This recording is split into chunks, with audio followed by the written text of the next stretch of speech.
This podcast is sponsored by nobody. Hey dudes, welcome to Splat from the Past, the only 80s themed horror sci-fi show where things can get totally radical. Now today, I will be welcoming a psychic medium and an author. Her name is June Ahern.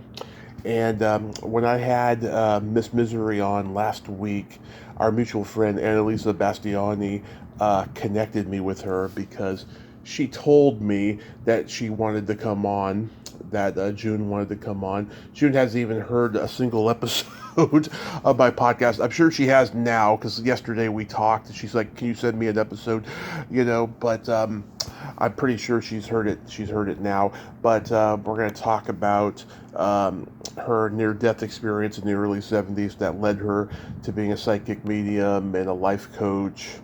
And she's also someone who lived through the summer of love in San Francisco, which I'm so friggin' happy about. I love talking about that time in San Francisco because that's where I'm from. And it's going to be a great conversation. I can't wait. She seems like a lot of fun. She's originally from Scotland, but raised in San Francisco. And this is going to be a great conversation. Rumor has it the WGA strike is almost over.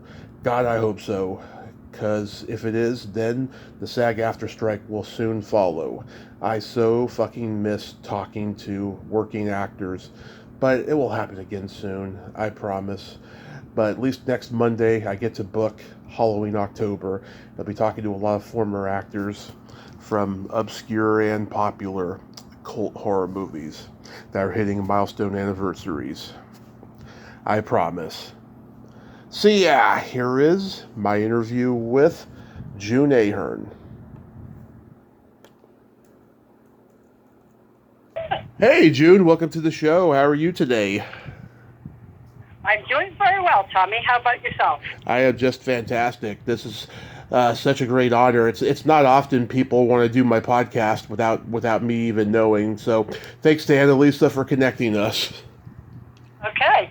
Well, I'm game for whatever you're going to ask. Just be careful. Oh, sure. So, going back in time, I know that you had a near-death experience in the early 70s, which we'll talk about a little bit later, because I had one as well. But first, I'm curious, did you know early on you wanted to write and take an interest in the paranormal? Yes and no regarding the paranormal. And writing, my mother was a really wonderful writer, not published or anything, and a poet. Oh, she just was fantastic. Mm-hmm. So I just appreciate the power of writing, the power of words.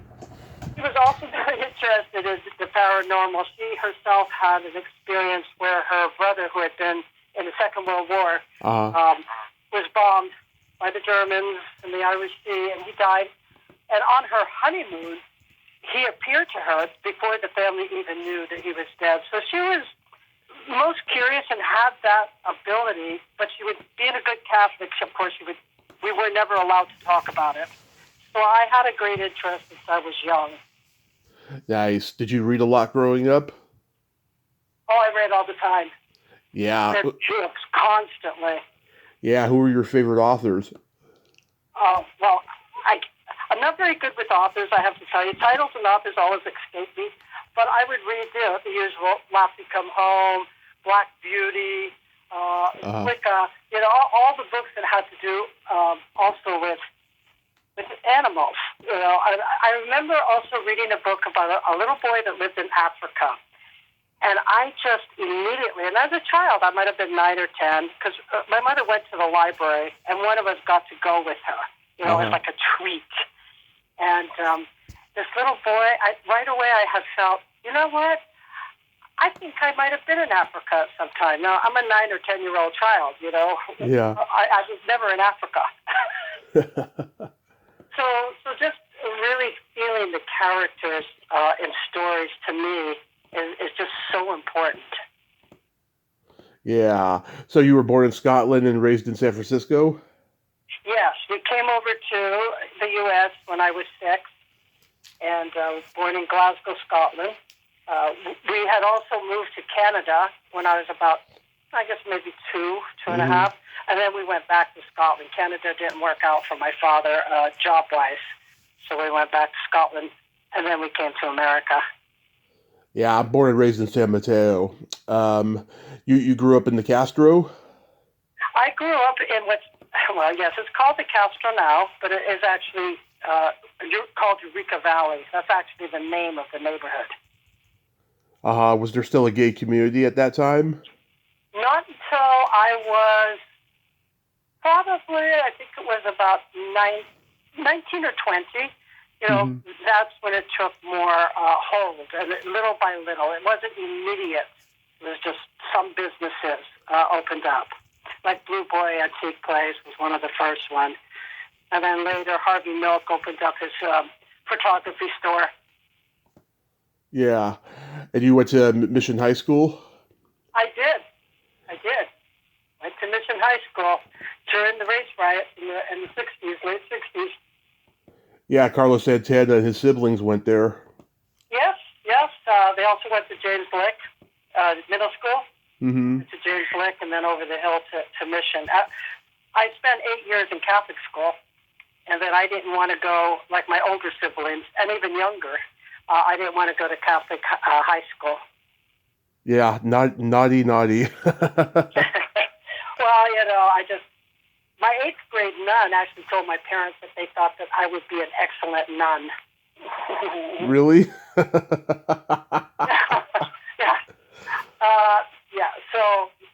I went to public school. But I have to say that I noticed the difference in education. I did get a better education in Catholic school than I did in public school. Yeah, I think the public school education, even though it's flawed and it really needs to be reworked and stuff, it's better than the Catholic school for sure. Yeah, it's difficult because there's so much bureaucracy and they have to deal with so much. The teachers, the teachers themselves are good, but nothing like the nuns. Oh my God, you better pay attention or... Yeah. So how does the near-death experience happen? Well, I was out with a new date, and I didn't know at the time that he had went and shot up in the bathroom. We went down the peninsula, down around Palo Alto area, yes, the jazz club on El Camino. Yep. And when we left, and I had my older sister's ID because I was still only 19, and he got lost. He got lost inside of a big parking lot. I think it was Stanford or around there. And he fell asleep at the wheel, and we hit a utility pole. And this is the days before seatbelts. So he hit it so hard that I went through the windshield, and then I came back in the car. My body stopped on the dashboard. It was a Volvo.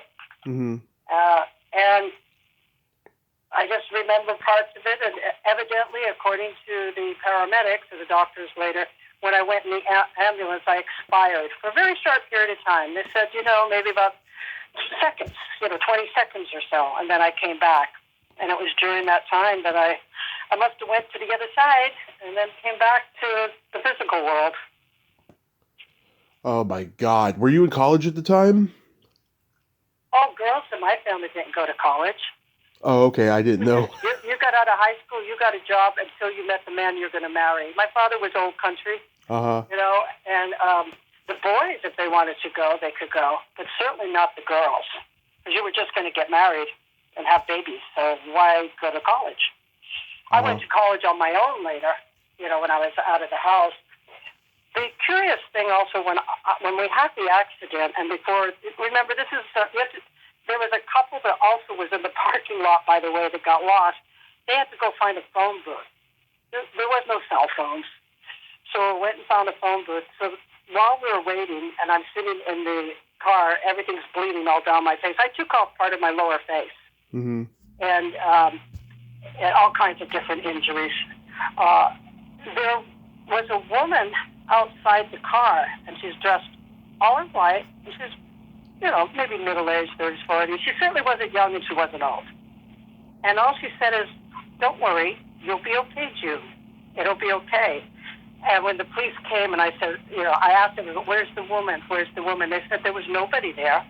The young couple that was there, they just called in and then they never came back. So I guess I have to believe that some sort of a spiritual guide or angels showed up. I don't know, but I know she was there. That's all I can say. Yeah, that's exactly what happened to me. Oh my God. So my accident was in January 2015. My mom and I, we've lived together our whole lives. And because for lack of a better term, we're not normal. And I have Asperger's, and so I've lived with her forever. But in 2013, at the end of the year, we lost everything thanks to my stepdad. Everything. We were completely destitute, and we were living on the streets for 4 years. But in 2015, yeah, my best friend had died in a car crash Thanksgiving weekend of 2014, and I was just depressed. I wanted to die. I was just so depressed. I just couldn't function. And that day, it was a dark, ominous day of just gloom. I can't remember a single thing that happened that day other than the first part of the evening, and then I blacked out during the accident. We had gone up to San Francisco to go to a couple bars, and then afterwards, I fell asleep in the passenger seat. He fell asleep at the wheel. We ended up in the middle of the road after hitting a side rail, and my hand was all cut up. I was sweating. I was just heavy breathing. It was just awful. We got out of the car okay, but then a car collided with ours, and then the impact hit us, and I got the worst of the injuries. I was in a coma for 30 days. Oh, wow.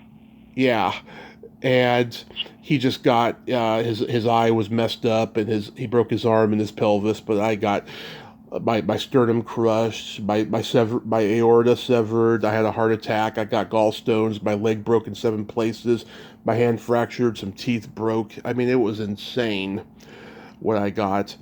And I woke up on my mom's birthday, and I don't remember telling her this because I was under anesthesia, but she said that I went to Comedy Heaven and I was hanging out with Robin Williams and Lucille Ball. And we went on a comedy tour, and she felt the presence of my dead uncle in her car a few days before I woke up.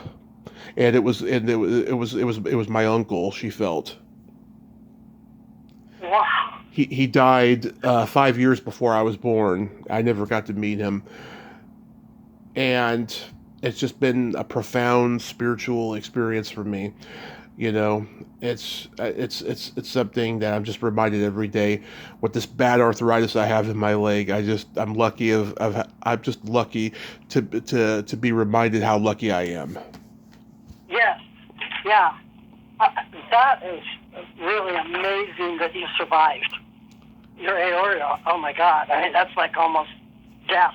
Statistically, I should be dead right now. Yeah, absolutely. But you came back, and that's what people, say to me, well, oh, you're psychic, you must be special, blah, blah, blah, medium. I said, no, one time upstate New York, I asked somebody, I said, I'm going to go down, relax, and you're going to ask me certain questions. And one of them is, why do I have this particular ability? And you know what the answer was? You were available. So we come back because we have, you have something to give, and that is that you have your interest, spirit. A lot of it is that you're in service to others. That's why we come back. We're in service to make others' lives better in some way. Yeah, I mean, I got treated like shit while I was in recovery because they wanted me out really fast. It was very bully-like, and I didn't give them the satisfaction. I gave them a lot of trouble, and my mom was on my side. She was like, let him get out when he fucking wants to get out. And there was a meeting where I had to address the entire hospital, and I said to them, and I did this because I was genuinely ready, and I wanted to piss them off some more. I said, I want to get out of here the day before my birthday, which is June 5th. And if you guys can just get off my ass and do your job, I can accomplish this. And they said, okay. And then we got to work, and things were a lot smoother from then on. I had a really bad kidney stone the week before I got out, though, and I thought I was going to be in longer because of it, but I wasn't, thank God. And what would you say the most important part of that is in your life now? What do you mean? How did your life change in the present time? How are you using whatever you came back to do? I suddenly realized in some ways I'm invincible in the fact that I'm resilient and I can do things if I put my mind to it. I started learning about the world in ways that I had never had before while I was in recovery. Gosh. That that the odds are always against you. Everyone's lying to you, and I'd been lied to so long. It's one of the many reasons why I started drinking. That I just had to pursue my dream of show business. And during the pandemic, I had so many great interviews and I got so much better as an interviewer that people were opening up to me more. And I realized, okay, I don't want to pursue show business the way that they got in, and I don't want to experience what they experienced because it's just horrible. It's a horrible capitalist game. So I just want to keep doing these interviews and just make a difference in people's lives. I have found so many people who didn't even know that people still cared, and I just have made such an impact on their life, and I've even resurrected a few careers. It's just been so profound. There you go. So that's what they call life purpose. And what I've learned over the many, many years, I started in the early 70s doing psychic readings and such. And I've just learned how people really don't know, they don't feel, they're not aware, or they're not accepting their life purpose. And it could be something just that appears really small. Yeah. And just being kind to a person is part of a life. Like, you're allowing people to tell their stories so they can themselves listen back and say, hey, maybe I'm not failing. Yeah. I'm living what I want. So I think that's the whole thing. That's why I asked, how has your life changed? My life changed because I came back with a certain ability. Nothing I ever really, you asked about paranormal. Well, I didn't want to get into anything. It was just an interest. I actually was signed up for truck driving school. I wanted to be a long-distance truck driver. Oh. I wanted to get away. I wanted to travel. And I was signed up for school when I had the accident, and everything in my life changed thereafter. My life path changed. My career changed. Like that. Wow, God, that is just so amazing. So at what point did you start talking about your accident? Because I heard you say in a previous interview you didn't want to talk about it for so long. I didn't want to talk. Well, it wasn't the accident I didn't want to talk. It took quite a few years for me to recover physically. I didn't want to talk about what I experienced on the other side of the world, the life, what I saw there, because it was difficult for me. I'm a young woman. I'm 19, 20, 21. To put it to words, plus, people are going to think you're crazy. Oh, like I died and went to heaven, but they rejected me, so I had to come back. That's how I looked at it.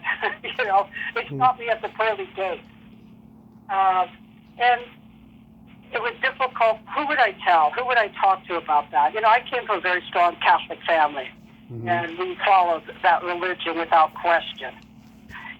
So it wasn't until later on, when Dr. Moody came out with his book, Life After Life, that I felt like I could come out and start telling some people about it. Like, I died, I went to the other side, and then I came back, and the other side is blissful. Yeah, I talked about it nonstop for 5 years, especially on the podcast. And after a while, I realized, God, I hope people aren't thinking that this accident defines me. I don't want my sob story to sound like a sob story. You know, we live in the age of scam culture on the internet, and I don't consider myself an influencer in any way because that's toxic, but I don't want to be lumped in with those kind of people. I just want to talk publicly about the minutia of my favorite movies, TV, music, and occasionally sex. You know, I don't want people to think that I'm trying to take like the Oprah route of like letting trauma of my past define me and stuff. So it got to a point where I had to just start sending people my bio so they know where I come from, and so we don't have to talk about it. I can focus on the guest more, and I've done that since, but occasionally the person will be tempted to ask me about it and stuff, But I've cut way back on telling the story. Yeah, after you're told it. That's why on the YouTube I was interviewed by the producer of The Haunted Bay. She says, "Why don't you tell your story?" I go, "Good idea that I could just tell everybody to go there. Listen to it there. I don't want to talk about it all the time." But yeah, oh yeah, I do that too sometimes. You and I, the most important part of the whole experience on the other side, near-death experience, coming back, is how it changed our lives and our awareness of ourself and our awareness of our life journey, and also how we can, in some way, perhaps make somebody else's life clearer and better. That's how I look at it. That's been my whole thing when I began to understand, reading the tarot cards. And people would say, "Oh my God, you're so good, you're so good." And I'm like, "Oh, whatever." But it took me on a journey where I've met people from all over the world, all over the United States, all over the world, from doing readings and doing mediumship work. So what does that mean? Does that mean like, oh, there's June? No, it means, can I in some way touch your soul so that you have greater clarity and confidence in yourself as a person? That's how I look at it. Right. Yeah, I mean, there's a couple people. One thing I learned is that not everybody wants to talk about their accident. And I've had a couple people on who didn't want to, and they seemed a little offended about it and stuff. And the only reason I did was because I wanted to connect with people who have had a common experience, And Right. so yeah, that was a hard lesson there. But so what made you get into life coaching, and did your psychic abilities like already pre-exist before the accident? No, not other than the interest in it, like Twilight Zone and One Step Beyond and all that. No, Yeah, not that I was the before my outer limits. accident. I went for a reading to a woman. I somewhat knew her, but a friend of mine took me to her, and she was reading just a plain deck of cards. Mm-hmm. And so that piqued my interest because what she said actually happened. I had an accident. There'd be two men by my side. Blah blah blah. I was seeing one guy, but went out with another guy. And things like that. So no, to your question, that came later, and then I began to read the tarot cards, and people wanted to come to me because evidently I was really good at what I was doing. And I didn't look at it as a business. I looked at it as an interest. I was really interested in it. And 1975, I took my first paying client, Mm-hmm. $5, and then she brought two of her friends, and then it went on from there. So my interest in the psychic world as a student, constant student, I still really began then, studying the tarot, studying metaphysics, studying the occult, I really began. And it just got better and better. I started teaching classes in it. And I think that what kind of, and I shouldn't let it, but what kind of bothers me is there are so many readers out there now, and when I've talked to some or see what they wrote on Instagram or Facebook, and I've somewhat challenged that. Yeah. They get a deck of cards, they read a book, and they call themselves a reader. I've spent years, and I'm still studying. I'm studying the Kabbalah and the Major Arcana right now, and learning more. So it kind of bothers me. As a reader, you're obligated to be responsible for whatever information you're giving and how you deliver it. Yeah. I don't see that with some readers. A couple of years ago, I interviewed a psychic named Patty Negri. Have you ever heard of her? But I'm not good with names. Yeah, she started out as a dancer and she was in some movies. She was in Rocky 3 and stuff, but she's always had the psychic ability and that's her main focus and her main income. And I'm a subscriber of her YouTube channel. Yeah, just like any psychic, she has skeptics, but I think she's pretty legit. Yeah, I think that you should be a healthily skeptic. I am, Hmm. you know, and I tell anybody that's come to me, does this feel right for you? Could you go check this out? See how it is for you. Hmm. Yeah, I never advertised for my readings. Never, in any way. Yeah. And I had clients, I was booked up for months ahead of time. I just did it because that's what I wanted to do. I was interested in it. And I held other jobs until I got to the point where I realized I didn't have to hold other jobs. I could actually do this for a living. I had a son, as a single parent. I had to make sure there was an income.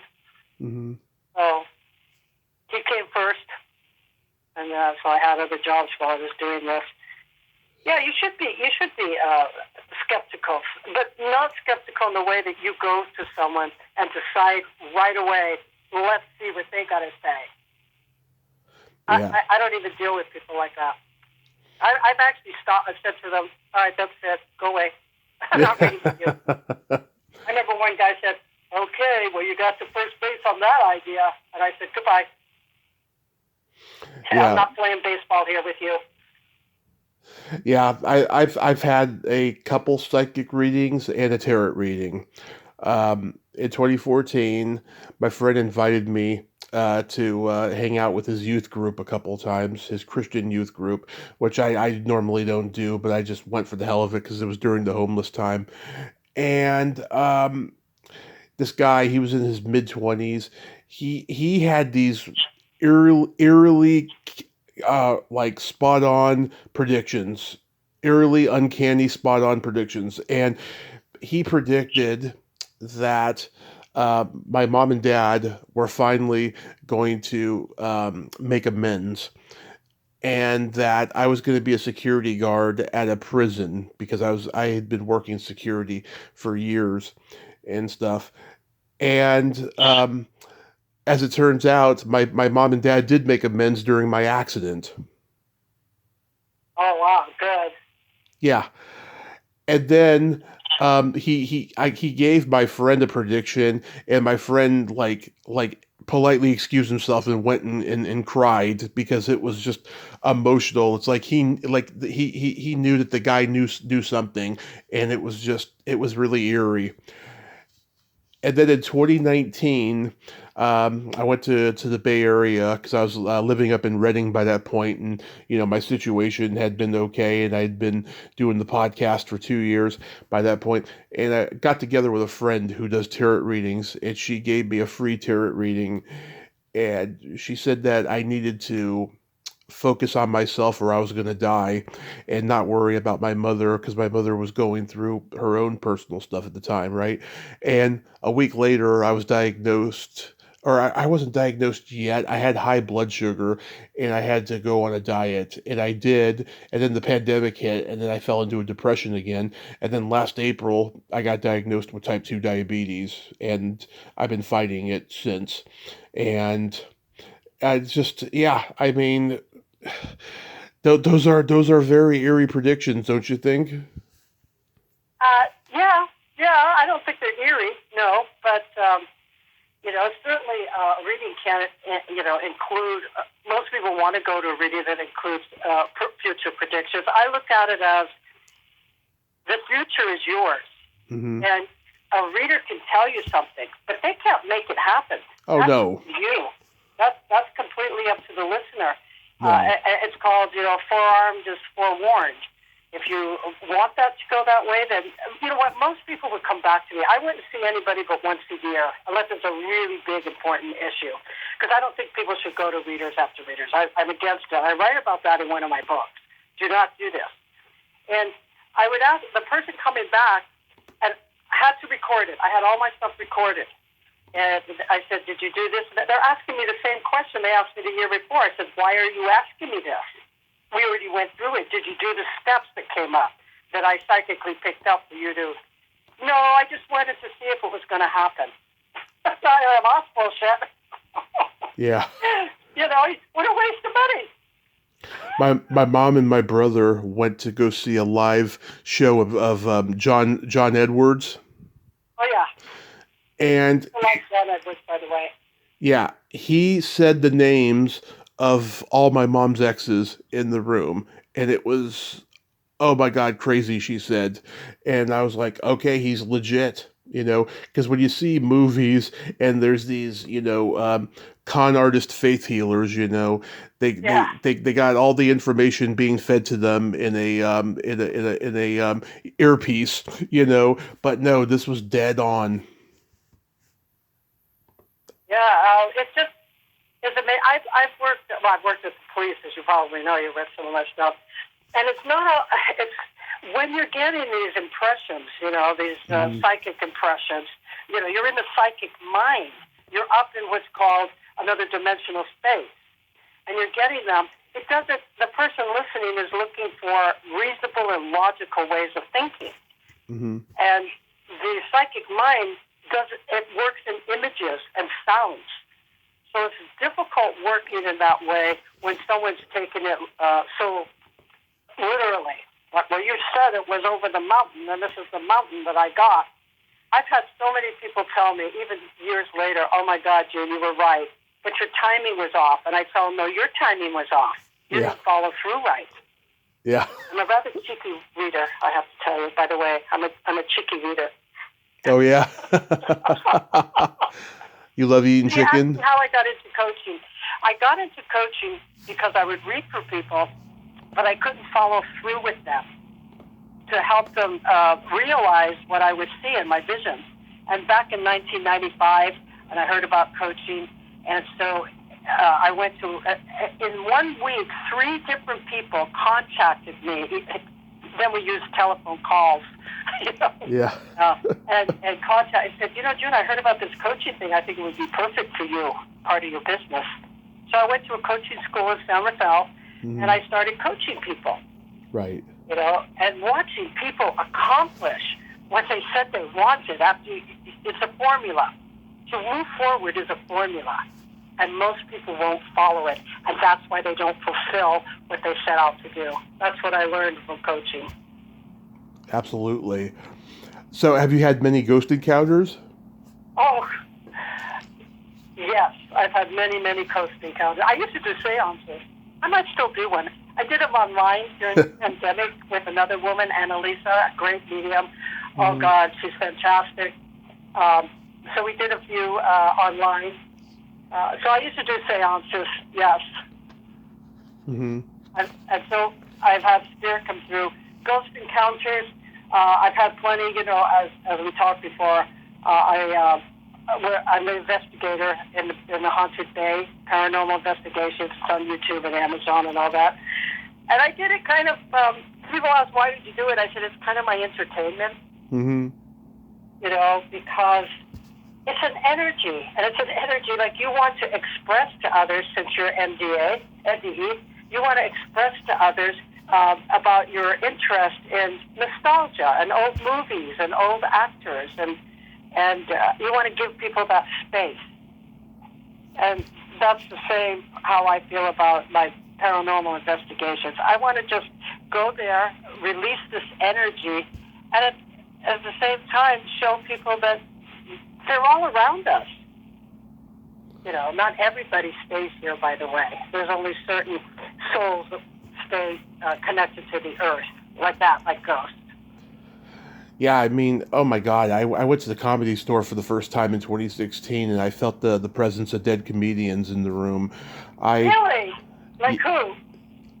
Just anybody. I mean, I just had this shining moment of I've always been here. It's it's an amazing place. Every comedian I always loved started out there, and where I remember walking down the parking lot ramp, and during the strike in '79, there was a comedian named Steve Lubekin who jumped off of the hotel next door and landed right there. and I got a shudder down my back just walking down it because I knew that's where he landed. And so I went into the original room, and I was trying to get stage time too. I had to sign up, and I didn't get on, but I wanted to watch the other comics and stuff. And like I could have swore I saw some smoky debris coming out of one of the neon lights, like it was a ghost. So in your mind, your intuition felt like this is a ghost rather than this is just something smoky that I'm seeing. Your intuition felt that? Yeah, it could be. It could be that because it used to be a mafia-owned nightclub called Ciro's, and allegedly the mafia killed people and buried some bodies in the walls, but it's never been proven. Uh huh. Yeah. Well, that very well could be. I mean, they have to bury them somewhere, right? Yeah. So you felt that. Was it something you visioned, like you saw the name or the person's face, or was it something you just thought of? How did it come to you? It was just ghost smoke, is what it was. Okay, and that made you think of that particular comic? It just made me think, oh my God, Pryor and Robin Williams and all these different guys, Freddie Prinze, they could all be in the room just having a good time watching the show. Laughing away. Yeah. Robin Williams, he started out at the Holy City Zoo out on Clement Street. Of course. Of course. Huh? Yeah, and I used to waitress there. And really? Yeah. And so he'd come in on comic open mic, and I remember telling some friends, oh man, you gotta come down. You gotta come down and hear this guy. He's hysterical. He's great. And then he became, and it was Robin Williams then too. But he was the nicest guy. Yeah. Because they could come and they could, whoever was doing it, like he could have a free drink or whatever. He was so polite and always just very polite, very friendly, very, nothing braggadocio about him, nothing bold. Yeah. The nicest person. And that's what I remember about him. He was very funny, but he had these wonderful manners. When I started stand-up in 2006, all the guys that had been left over from the Holy City Zoo in the 70s was still around. Doug Ferrari, Michael Pritchard, Jeremy Kramer, a lot of guys, Will Durst. They were all there. When you see them later, you go, oh my God, look who that is. Yeah, Steve Pearl, who's one of my favorites. I've had him on the podcast twice. I mean, they were all there. Some of them were bitter because they didn't like the direction comedy was going, and now they're even more bitter. This whole internet thing and just the comedy clubs, practicing ageism and all that stuff. But like everybody knew Robin, and I never got to meet him, and I'm so sad. But at least I probably met him in that days I was in that my mom told me about. Yeah. It's just that whole that intuitive sense, and then from the intuitive mind, when you know how to develop it more, then you go into the psychic mind, and then eventually, if you really work it and live your life like that, you go into the mystic mind. That's why I don't really need the cards at all, though they're beautiful. I absolutely love the tarot. I just sit and just look at somebody. I see their aura, I see the thing, and that's the many, many years of perfecting what I do. Just like you perfected your podcast, you perfected your skills as a comic. It's all about perfecting and digging even deeper. Honing the craft, yeah. Flushing it out. Is that what they call it? Exactly. I laugh at a lot of stuff. I'm not very good when people get into this is how we do it. I have to say, I have a rather sarcastic thing about life, sarcastic way of looking at life sometimes. I'm sorry. I'll try to be a better Gemini. Yeah, it's you have to be really ingrained in it to understand the terminology and stuff. Yeah, I know. I'm trying, Tommy. I'm really trying.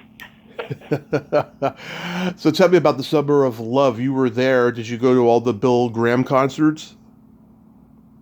The who concerts? The rap? Bill Graham? Oh, I did not. No. Yeah. I did a very good. I have Yeah.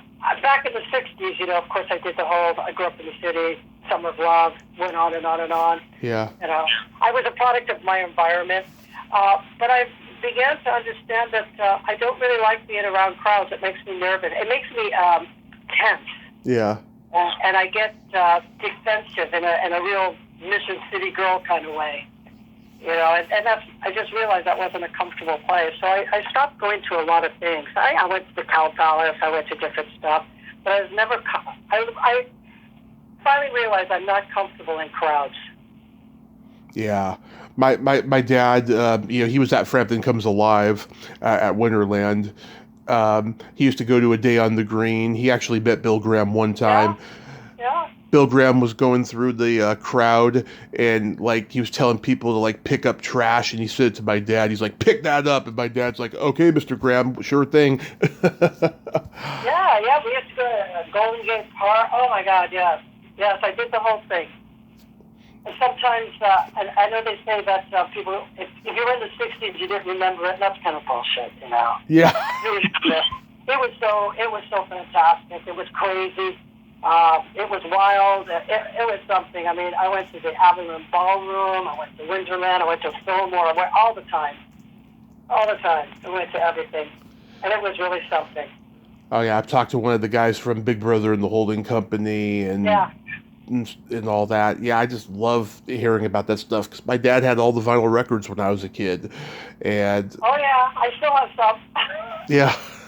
I should let them go, but I'm having a hard time. Yeah, it's just so awesome to hear all those stories and stuff. Yeah, I mean, do you know if a lot of people in San Francisco had sex in public in those days? No. Because they certainly did in New York. I talked to an actress. She went behind the alley of Studio 54 and saw a guy give a girl a golden shower once. Oh, that's sick. Yeah. She was a New York Puerto Rican, and she had a really thick accent when she told me. I was laughing so hysterically. Go ahead. I don't get it. I mean, I'm not having somebody pee on me. No. I'd be like punching the person in the face. Yeah. It's on you. Yeah. No, I don't really, okay.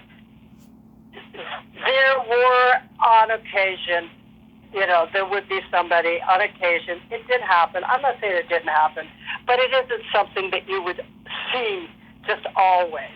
It isn't something that people were doing all over. It just, and I went to a lot of the concerts at Golden Gate Park outdoors, the Meadows, and all of that stuff. Yeah. It wasn't something that I saw in every time or something. Somebody might be making out under a blanket, and you knew they were doing more than making out. Yeah. Did you do LSD? I was a product of my environment. Yeah. Need I say more? I experimented like all the rest experimented. I had I have 4 older siblings, but 2 were really into everything, and I hung out and I went out with them, and yeah, it was pretty crazy. Yeah. And then the 70s came, and then the bummer part of the 70s is that by then heroin had taken over, and it wasn't as pretty. It wasn't as fun as the 60s. It got real serious. A lot of addicts, and it got more violent at that time. There was much more violence that was going on. But we still had fun. I was still nightclubbing it all the time. Yeah, I have never taken LSD. I've taken a lot of other drugs, but not LSD. And thank God none of them had an effect on me. Otherwise, I would have ended up like my family members. Drug addiction's a big part of my family. Not that part of the brain. Absolutely. I saw people. My brain's still intact. I do believe. I think. And but I saw people that couldn't. Everybody's brain is different, and that's where people don't understand. I don't have an addictive brain except for chocolate. I do love chocolate. I do admit. And but I don't have that kind of addictive brain. And I had a lot of friends that I really loved dearly, and we had a good time. They just never came back. Never came back. And they went on to all the other drugs, and it was very sad. It wasn't. It took a. You have to stay in the '60s to appreciate that. The '70s got really very dark. Yeah, it's not good to do with an addictive personality. No. I mean, I even have family members that just never came back. You know, their brain just grabbed a hold of it, and they just went on from there. That is awful. I had people that ended up in prison years. People that were on the streets, people that died on the streets. Mm-hmm. And these were all people that I liked, I partied with, I grew up with, family, friends, and boom. That's awful. So I am not against hallucinatory drugs. If you can handle that, if that's something you've researched enough, if you want to do a vision quest, I'm not opposed to them. It depends on the person and why they're doing it. That's how I look at it. Absolutely. So you've written what, 4 books now? Yeah, I've written 4 books. I'm not writing another one. Okay. I was going to ask you, is there going to be a 5th? Well, many people have been The Sky in June was my first novel, and I've had so many requests. Where's the sequel? You didn't end this right. Where's the sequel? And I kind of have written it. Mm-hmm. It's not really the writing it. It's the whole thing that comes from it. You write it, you get it published, and then the marketing. Oh, my God, the marketing. Whew. Yeah. So I don't know if I have it in me. I did an audiobook of my 3 books right now, and there's one that I haven't done, and I'd love to do it. The City of Redemption, and it's about the summer of love, but it includes like the dark underbelly. It includes the darkness of that time. It wasn't all it wasn't all love. Oh, yeah. You know, and especially if you were, well, I'll put it this way, you know, drugs always have dealers. The BTK killer was around. You know, and you had the Black Panthers, and you had. Or no, the Zodiac killer. That's who I was thinking of, right? Yeah, that was what he was called, the Zodiac killer. They called him the Scorpio killer and Dirty Harry. Yeah, it was all real. People read about it, and people that have read that novel, ones that have been there said, "Boy, it was so accurate." And ones who had not been there, who were younger, they said, "Oh my God, I loved reading about how it was then." You know, so it does take place mostly in the Castro. You know, talk about that since I was there. Yeah, it was a wild time. It was a good time. A lot of things, somewhat like now, a lot of things came out, like women and our rights to choose for ourselves, and against the war. And like, we don't want to keep going to war so you people can make more money. Yeah. What wars are about, right? Yep. Except for maybe in certain places of the world where they're defending themselves. So yeah, it was a very political time. Big change in society. Then, like the FBI got into the Black Panthers. Look what they did to them. They killed the members. They said, "Oh, they had guns on us." No, the FBI had guns on them. So don't get me started, Tommy. Yeah. Okay. So do you? I mean, obviously, you know, writing can be really tedious. But did you enjoy it? Yes. I wrote the first book because a friend said to me, and that was back in 1990, published it in the basement, playing Santana and everything else with all my girlfriends and me putting the book together. And that was about how to go, all the questions people ask me about reading. You know, where do I go? How do I find somebody? What do I ask? That was what that book was, The Timeless Counselor. Then I wrote my first novel as a screenplay, because that's how I saw it, though I didn't know how to write a screenplay. And then a friend of mine, an author friend of mine, said, if you write this as a novel, then someone could pick it up as a screenplay. I said to her, how long will that take?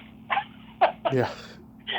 You know, like, I'm not going to spend 10 years writing a novel through Gemini fashion, right? And so I wrote it. I loved it. I loved writing it. I took it off of my screenplay, mostly what I was doing, but I, you know, made it more. And so I did love it. I was reading about the screenplay. So you haven't had any of them, made into movies. No, the closest I have gotten to that is my other nonfiction is How to Talk with Spirits. Uh-huh. And Quentin Lee, he's a producer, filmmaker, scriptwriter, and all of that. He has some work out there. And he asked me to come and look at one of his houses, a house in San Francisco, a family house. That's how I met Quentin, was through one of the other people at the Haunted Bay, another filmmaker. And so I went through and did an investigation. I had no idea that he ended up writing a screenplay based on one of the murders I worked on with the police. Mm-hmm. So the person that would play me was going to be Veronica Cartwright. I don't know. She's an older actor. I don't know. Oh, yeah. Who she is. Okay. So I talked to her. We got on the Zoom a few times and we talked. But it's still in the making. He's got a lot of positive feedback from people, but it's one of those things. Hollywood works very slow, is what I learned.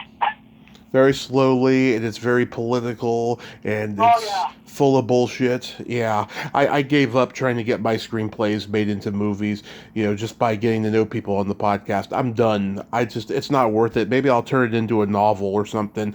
I just don't have the frickin' time or the energy and shit, and just to he's one of us. We could trust him, type of bullshit. I don't want to keep going through that, Yeah, some of the stuff I see, the things I see that are already movies and everything, and I think, well, what? How did this get taken out? How did it become a movie? Yeah. But I can't judge people. If somebody got it and they made it and they sold it. What is it? I think, and I can't remember who it is. It's a really famous screenwriter. He said the only place for screenwriters is not going up, they're going down or something. Like you sell one, you're never going to sell again. I interviewed the woman who claims that she wrote The Matrix. Oh, really? That was an interesting conversation. That was 5 years ago. If this was now, I probably wouldn't have done that interview, because I don't know if she's telling the truth or not, and I don't know if the internet's telling the truth. It's like a weird, mysterious thing. The whole situation surrounding that. There's a lot of misinformation out there about the whole scenario, and those two brothers, they became transgender women shortly before she even became aware of the movie being stolen from her and stuff. It's a weird situation. I don't know if it'll ever come to light again, and the whole truth is being told in a documentary form or a book or something, because just I don't understand it. I really don't. There's so much thievery that goes on in Hollywood, if you will, and either people take something. I know I talked to a young woman, and she actually did voiceovers later, a Scottish woman. Yeah. Actor, but she wrote a screenplay, and then she hired someone to help her. Turned around, he stole her screenplay, and he was marketing her screenplay. Mm-hmm. And that was kind of my introduction more to what goes on. And I'm like, wow, I'm not into cheating. I really don't think that's a good. Cheating to me is, if you're that good, you don't need to cheat. That's how I look at it. Absolutely, it's If it doesn't get made, or if something doesn't happen, or whatever, then somebody else came, up and took it. I can't hang on to what didn't work. I have to stay with what is working. Absolutely. So I'm curious, how did you meet Annalisa?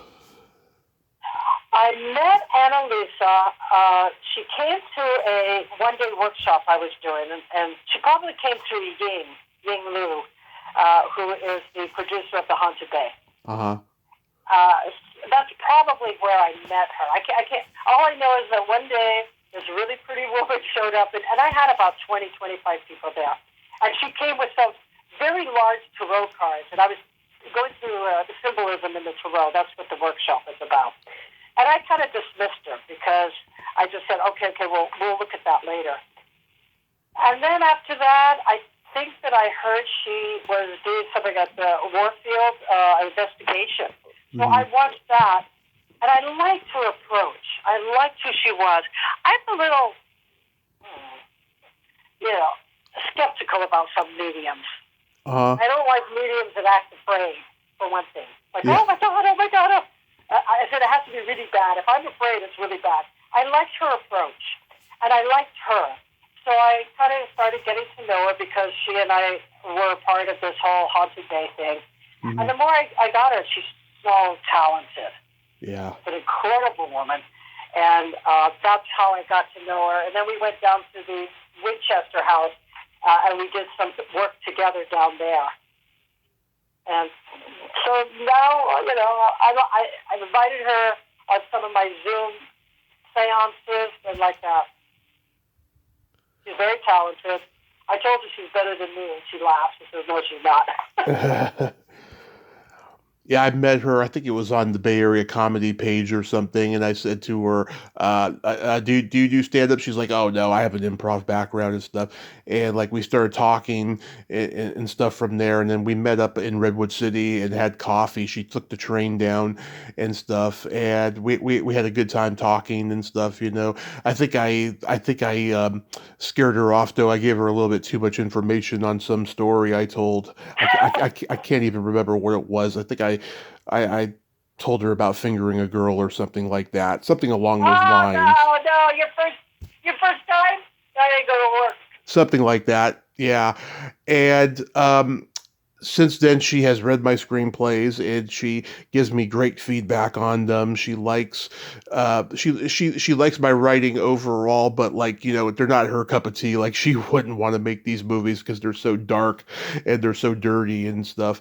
But yeah, she's been very good to me and stuff. Trying to get her to come on the podcast, but she's been through a lot in the last few years. But we'll make it happen. So we got to play my secret silly game. This is a series of silly slumber party questions. No win or lose. It's just pure fun. And how the game works is I ask you the question, you answer it, and then you ask me that exact same question and I answer it. And feel free to comment on the answers because they might be funny. Okay. June, are you ticklish? Yes. Tommy, are you ticklish? Oh, yes. If you tickle me without warning, though, I might hit you in the groin. Uh-oh. You're in trouble. I'm a fighter. My father put the boxing gloves on all his girls. He was an amateur boxer in Glasgow and taught us all how to fight. So, Tommy, I don't want to have to hurt you. I'm so glad that he did that. More parents need to do that, by the way. With the girls. Yes, especially with the girls. Is your belly button an innie or an outie? Innie. Tommy, is your belly button an innie or an outie? It's an innie. There you go. Better. What color are your toenails painted? Bare. No paint. Okay. Tommy, what color are your toenails painted? Same. Last time they were painted, they were like lavender purple.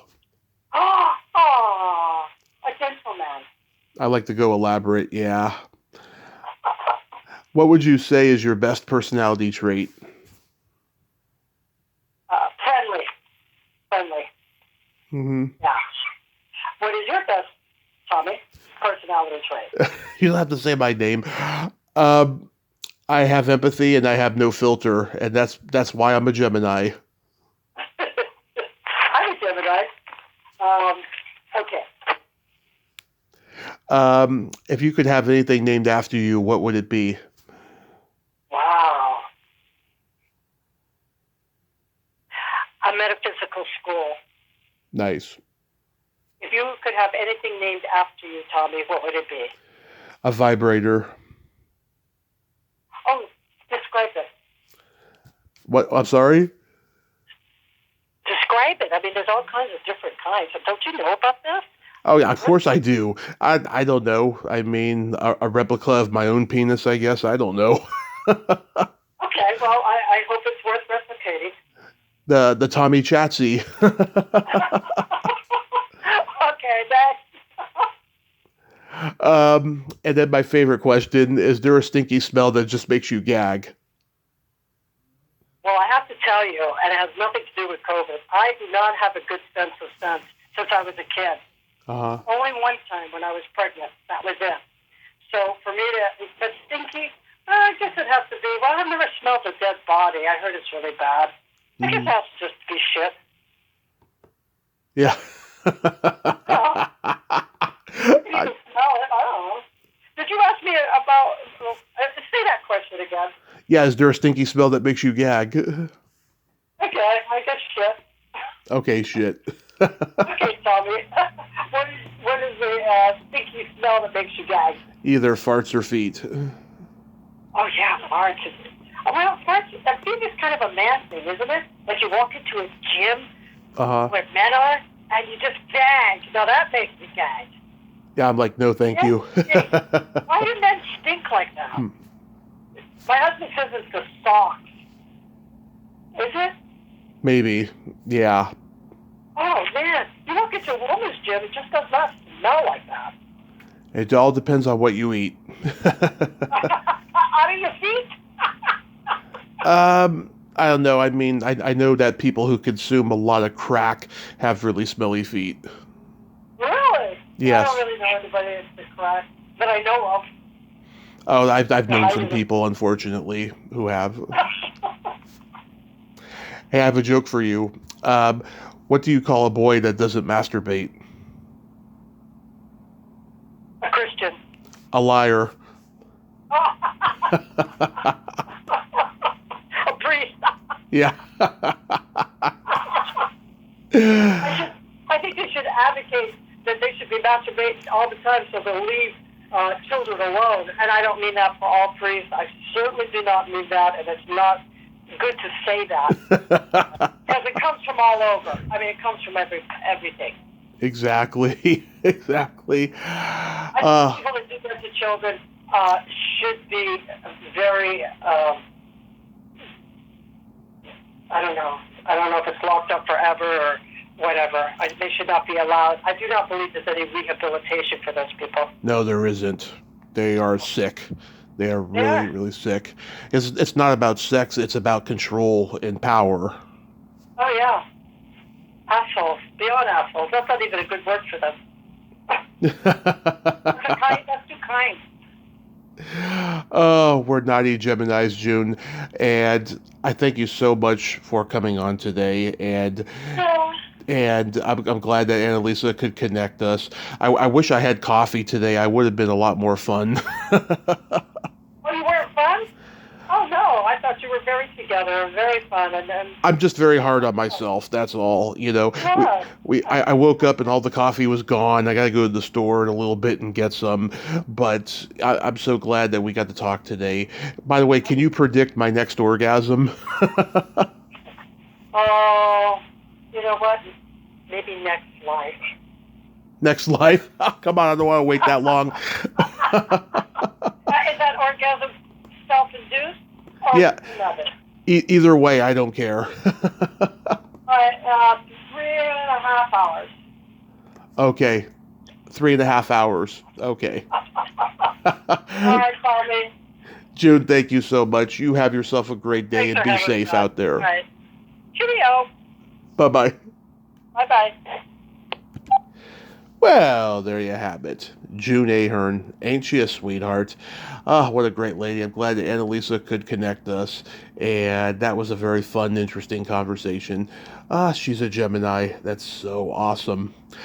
Well, until next time, this is Tommy Throwback Kovac saying, there's no shame in living in the past because the present sucks. Later, dudes.